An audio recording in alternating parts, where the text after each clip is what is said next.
ಶುಚಿಯಾದ ರುಚಿಯಾದ ಪಾವ್ ಭಾಜಿ ಮಾಡೋ ರೆಸಿಪಿ ನಿಮ್ಮಗಳ ಮುಂದೆ ತಂದಿದ್ದೀನಿ. ನಮಸ್ಕಾರ ವೀಕ್ಷಕರಿಗೆ, ಶರ್ಮಾಸ್ ಕಿಚನ್ಗೆ ಸ್ವಾಗತ ಸುಸ್ವಾಗತ.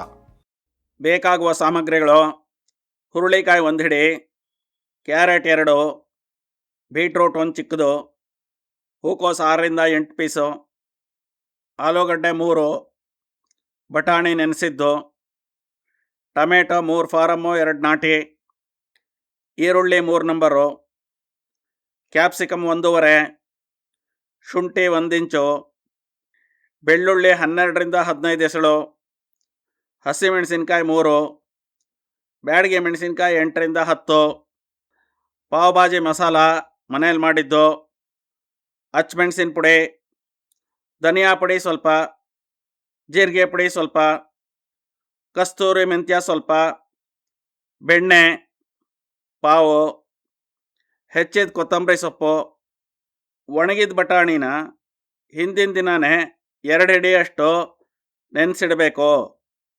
ಹಸಿ ಬಟಾಣಿ ಉಪಯೋಗಿಸೋದಾದರೆ ಏನೂ ಯೋಚನೆ ಇಲ್ಲ.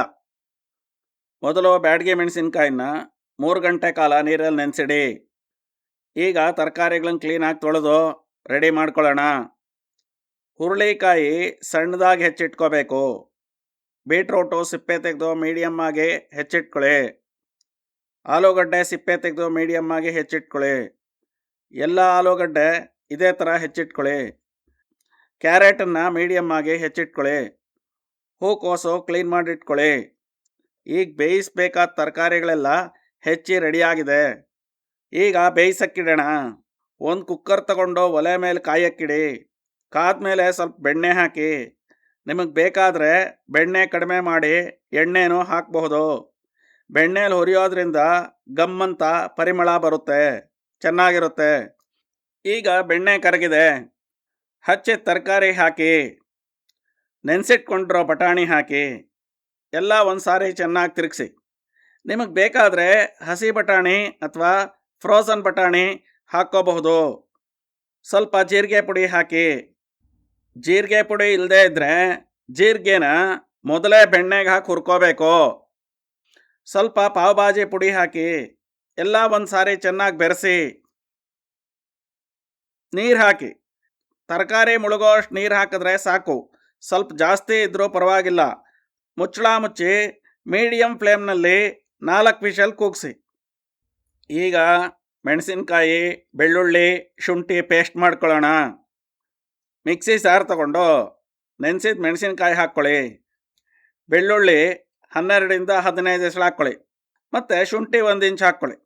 ನುಣ್ಣಗೆ ರುಬ್ಬಿ ಪೇಸ್ಟ್ ಮಾಡ್ಕೊಳ್ಳಿ. ನೋಡಿ, ಮೆಣಸಿನ್ಕಾಯಿ, ಶುಂಠಿ, ಬೆಳ್ಳುಳ್ಳಿ ಪೇಸ್ಟ್ ನುಣ್ಣಗೆ ಕಲರ್ಫುಲ್ಲಾಗಿ ಆಗಿದೆ. ಈಗ ಒಗ್ಗರಣೆ ಮಾಡೋಕ್ಕೆ ಬೇಕಾಗೋ ಸಾಮಗ್ರಿಗಳನ್ನ ರೆಡಿ ಮಾಡ್ಕೊಳ್ಳೋಣ. ಎಲ್ಲ ಈರುಳ್ಳಿ ಈ ಥರ ಸಣ್ಣದಾಗಿ ಹೆಚ್ಚಿ ರೆಡಿ ಮಾಡ್ಕೊಳ್ಳಿ. ಕ್ಯಾಪ್ಸಿಕಮ್ ಸಣ್ಣದಾಗಿ ಹೆಚ್ಚು ರೆಡಿ ಮಾಡಿಟ್ಕೊಳ್ಳಿ.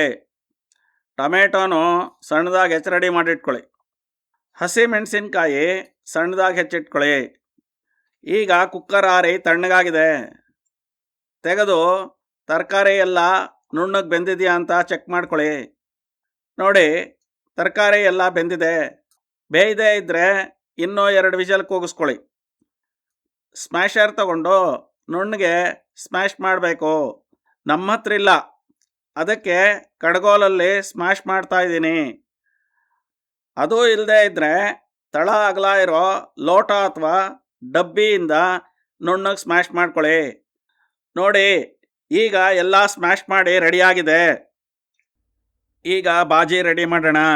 ಒಂದು ಬಾಣಲೆ ತಗೊಂಡು ಒಲೆ ಮೇಲಿಟ್ಟು ಸ್ಟವ್ ಅಂಟಿಸಿ. ಬಾಣಲೆ ಕಾದ್ಮೇಲೆ ಬೆಣ್ಣೆ 3-4 ಸ್ಪೂನಷ್ಟು ಹಾಕಿ. ಬೆಣ್ಣೆ ಕಡಿಮೆ ಇದ್ದರೆ ಎಣ್ಣೆ ಹಾಕ್ಕೊಳ್ಳಿ. ಸ್ವಲ್ಪ ಕರಗದ ಮೇಲೆ ಈರುಳ್ಳಿ ಹಾಕಿ. ಒಂದು ಸಾರಿ ಚೆನ್ನಾಗಿ ಬೆರೆಸಿ. ಆಮೇಲೆ ಕ್ಯಾಪ್ಸಿಕಮ್ ಹಾಕಿ ಹುರಿರಿ. ಮಧ್ಯದಲ್ಲಿ ಜಾಗ ಮಾಡಿ ಹಸಿ ಮೆಣಸಿನ್ಕಾಯಿ ಹಾಕಿ ಎಲ್ಲ ಚೆನ್ನಾಗಿ ಹುರಿರಿ. ಕ್ಯಾಪ್ಸಿಕಮ್, ಈರುಳ್ಳಿ ಬೆಂದ ಮೇಲೆ ಟೊಮೆಟೊ ಹಾಕಿ. 3 ಚೆನ್ನಾಗಿ ಬೇಯಿಸಿ. ಟೊಮೆಟೊ, ಈರುಳ್ಳಿಗೆ ಬೇಕಾಗೋಷ್ಟು ಉಪ್ಪು ಹಾಕಿ.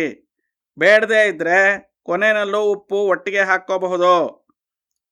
ಒಂದು ತಟ್ಟೆ ಮುಚ್ಚಿ ಉರಿ ಮೀಡಿಯಮ್ ಫ್ಲೇಮ್ನಲ್ಲಿಟ್ಟು 1.5 2 ನಿಮಿಷ ಬೇಯಿಸಿ. ನೋಡಿ, ಈಗೆಲ್ಲ ಬೆಂದಿದೆ. ಒಂದು ಸಾರಿ ಎಲ್ಲ ಸ್ಮ್ಯಾಶ್ ಮಾಡ್ಕೊಳ್ಳಿ.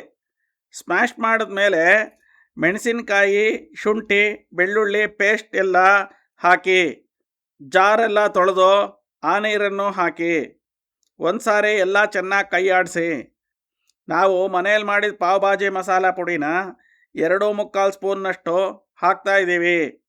ರೆಸಿಪಿ ಬೇಕಾದರೆ ಕಾಮೆಂಟ್ ಮಾಡಿ. ನೀವು ಪಾವ್ ಭಾಜಿ ಮಸಾಲೆ ಅಂಗಡಿಯಿಂದ ತಂದು ಹಾಕ್ಕೋಬೋದು. ಧನಿಯಾ ಪುಡಿ 1.5 ಸ್ಪೂನ್ನಷ್ಟು ಹಾಕಿ 1-2 ಸಾರಿ ಕೈ ಆಡಿಸಿ. ಸ್ಮ್ಯಾಶ್ ಮಾಡಿದ ತರಕಾರಿ ಎಲ್ಲ ಹಾಕಿ. ನಾನು ತರಕಾರಿಗೆ ಉಪ್ಪು ಹಾಕಿರಲಿಲ್ಲ. ಈಗ ರುಚಿಗೆ ತಕ್ಕಷ್ಟು ಪುಡಿ ಉಪ್ಪು ಹಾಕಿದ್ದೀನಿ. ಒಂದು ಸಾರಿ ಬೆರೆಸ್ಕೊಳ್ಳಿ. ಕುಕ್ಕರೆಲ್ಲ ತೊಳೆದು ಕನ್ಸಿಸ್ಟೆನ್ಸಿಗೆ ತಕ್ಕಂತೆ ನೀರು ಹಾಕ್ಕೊಳ್ಳಿ. ಒಂದು ಸಾರಿ ಚೆನ್ನಾಗಿ ಕೈ ಆಡಿಸಿ. ಹಚ್ಮೆಣ್ಸಿನ ಪುಡಿ ಖಾರಕ್ಕೆ ತಕ್ಕಂತೆ ಸ್ವಲ್ಪ ಹಾಕ್ಕೊಳ್ಳಿ. 1-2 ಸಾರಿ ಕೈ ಆಡಿಸಿ. ಕುದಿ ಹತ್ತೋವಾಗ 2 ಸ್ಪೂನ್ ಬೆಣ್ಣೆ ಹಾಕಿ ಕುದಿಯಕ್ಕೆ ಬಿಡಿ. 1 ಚಮಚ ಕಸ್ತೂರಿ ಮೆಂತ್ಯ ಉಜ್ಜಿ ಪುಡಿ ಮಾಡಿ ಹಾಕಿ ಎಲ್ಲ ಕಲಕಿ. ಒಂಚೂರು ಬಟ್ಲಿಗೆ ಹಾಕಿ ಉಪ್ಪು, ಖಾರ, ಮಸಾಲೆ ಸರಿ ಇದೆಯಾ ಅಂತ ರುಚಿ ನೋಡಿ. ನಾನು ರುಚಿ ನೋಡಿದೆ. ಪಾವ್ ಭಾಜಿ ಮಸಾಲೆ ಇನ್ನೂ 1.5 ಸ್ಪೂನ್ನಷ್ಟು ಹಾಕ್ತಾಯಿದ್ದೀನಿ. ಉಪ್ಪು, ಖಾರ ನಿಮಗೆ ತಿನ್ನಕ್ಕೆ ತಕ್ಕಂತೆ ಸರಿ ಮಾಡ್ಕೊಳ್ಳಿ. ರುಚಿ ನೋಡಿದಾಗ ಅಷ್ಟು ರುಚಿ ಇದೆ ಅನಿಸಲ್ಲ. ಉಪ್ಪು, ಖಾರ ಅಡ್ಜಸ್ಟ್ ಮಾಡಿ 15-20 ನಿಮಿಷ ಚೆನ್ನಾಗಿ ಕುದಿಸ್ಬೇಕು. ಆಮೇಲೆ ಒಳ್ಳೆ ರುಚಿ ಘಮ ಬರುತ್ತೆ. ಈಗ ಎಲ್ಲ ಕುದ್ದಾಗಿದೆ. ಎಲ್ಲ ಚೆನ್ನಾಗಿ ಕುದ್ದು ಬೆಣ್ಣೆ ಸಪ್ರೇಟ್ ಆಗ್ತಾ ಇದೆ. ಎಲ್ಲ ಒಂದು ಸಾರಿ ಚೆನ್ನಾಗಿ ಕಲಕಿ. ಕೊತ್ತಂಬರಿ ಸೊಪ್ಪು ಸ್ವಲ್ಪ ಉದುರಿಸಿ ಮುಚ್ಚಿಟ್ಟು ಸ್ಟವ್ ಆರಿಸಿ. ಈಗ ಪಾವ್ ರೆಡಿ ಮಾಡೋಣ. ಕಾವಲಿ ಕಾಯಕ್ಕಿಡಿ. ಪಾವ್ ತಗೊಂಡು ಮಧ್ಯಕ್ಕೆ ಕಟ್ ಮಾಡಿ. ಕಾವಲಿ ಕಾದ್ಮೇಲೆ ಬೆಣ್ಣೆ ಹಾಕಿ. ಪಾವ್ ತಗೊಂಡು ಬಳಿರಿ. ಮೇಲ್ಗಡೆ ಸ್ವಲ್ಪ ಬೆಣ್ಣೆ ಬಳಿರಿ. ಮಗಚೆಕಾಯಿಂದ ತಿರುಗಿಸಿ ಒಂದು ಸತಿ ಒತ್ತಿ. ಈಗ ಪಾವ್ ರೆಡಿ. ಒಂದು ಪ್ಲೇಟ್ ತಗೊಂಡು ಒಂದು ಕಡೆ ಪಾವ್, ಒಂದು ಕಡೆ ಭಾಜಿ ಹಾಕಿ. ಸ್ವಲ್ಪ ಕೊತ್ತಂಬರಿ ಸೊಪ್ಪು ಹಾಕಿ. ಸ್ವಲ್ಪ ಹೆಚ್ಚಿದ ಈರುಳ್ಳಿ ಹಾಕಿ. ನಿಂಬೆಹಣ್ಣು ಇಟ್ಕೊಟ್ರೆ ಸೂಪರ್ ಆಗಿರೋ ಪಾವ್ ಭಾಜಿ ರೆಡಿ.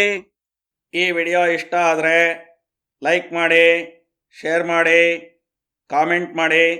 ಈ ಥರ ಇನ್ನಷ್ಟು ವಿಡಿಯೋಗಳಿಗಾಗಿ ನಮ್ಮ ಚಾನಲ್ ಸಬ್ಸ್ಕ್ರೈಬ್ ಮಾಡಿ.